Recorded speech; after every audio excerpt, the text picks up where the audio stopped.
This is a review and guide to the Hori SplitPad Pro controller, which is an attached controller to the Nintendo Switch.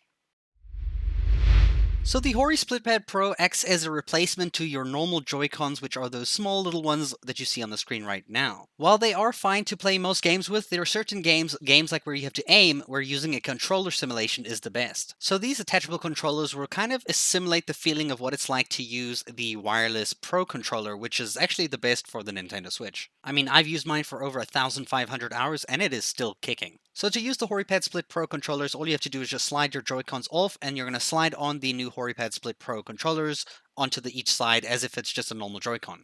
As a quick rundown on what these controllers look like, you'll see there are several more buttons than you would expect on a normal controller. In fact, there's one at the back here that you can actually program any button on the front of the controller onto that one to use. You have your triggers that are much more sustainable and easy to tap and press while you're playing your games. There are also two other new buttons here, Assign and Turbo, which I'm going to explain how they work in a short while. So if you look at here at the size comparison of these two, you'll see that the Hori SplitPad Pro is actually a lot bulkier than the normal Joy-Con, so it really fills up your hands. However, this is both a negative and a positive depending on the size of your hands. I noticed that for my nephew who's like 8 and the other one who's 10 are actually not able to use these because it's just too big for their hands and they cannot play the Nintendo Switch in a comfortable way. So they have to resort to using the normal smaller Joy-Cons. So of course, this makes the Nintendo a lot wider and also can make it a bit heavier. So when you're playing for like longer periods of time, your arms are going to get tired depending if you're like, holding it up all the time. If you're kind of holding it with your arms down and like, you're just resting on your wrists, it's okay.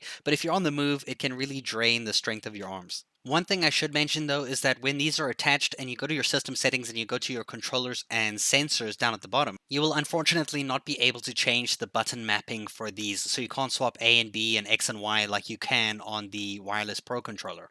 But one really good positive for the Hori SplitPad Pro controllers is that you can assign a button to the back of the controllers, so you can actually make your play customized as much as you want. You can also use the turbo feature to have it automatically press a button over and over and over again. For some games, this can be really beneficial. So more on how that works is all you have to do is hold down the turbo button, which is right over here, and then you press any of the other buttons at the same time. So I'm going to go like turbo and Y. Now Y is my attacking button here on Zelda Breath of the Wild. So you'll see the Y when I press it attacks. If I hold turbo and I press Y, it will give the turbo a green light. That means it's linked to using the Y button, but nothing is happening just yet. So all you have to do is press it again, turbo and Y, and this will begin the spamming process. And you will see the turbo light there will flash every single time that it's actually telling it to press the Y button.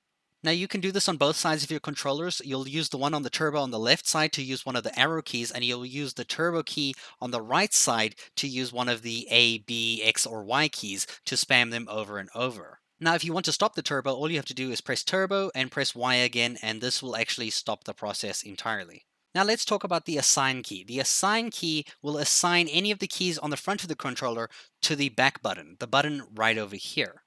And just like you did for turbo, all you're going to do is hold down the assign button and press the button you want to assign, like the Y key over here or the Y button. And now when I press the button at the back of the controller, it will act as if I'm pressing Y. You'll see it will do the attacks automatically just by tapping the button right at the back. Now, I really like the Hori SplitPad Pro controllers because they replace my Joy-Cons, which are too small and too awkward to play games like maybe Fortnite or something where I'm aiming or having to use a lot of control with the analog sticks. With this, it makes it really easy to kind of control and get that aim a lot better than what I'm used to on like just the normal Joy-Cons. However, you can only use these Hori SplitPad Pro controllers when they're attached to the Nintendo Switch. They cannot play like on their own on something else because they use the Nintendo as a form of battery to power them. So if you are playing in handheld mode a lot, I highly recommend getting the Hori SplitPad Pro controllers because they just make life so much easier for anything that where you have to aim or use the Joy-Cons, and it just feels better than using the normal Joy-Cons. And that's pretty much everything I have to say about the Hori SplitPad Pro controllers. I hope you guys enjoyed this video, and thank you so much for watching.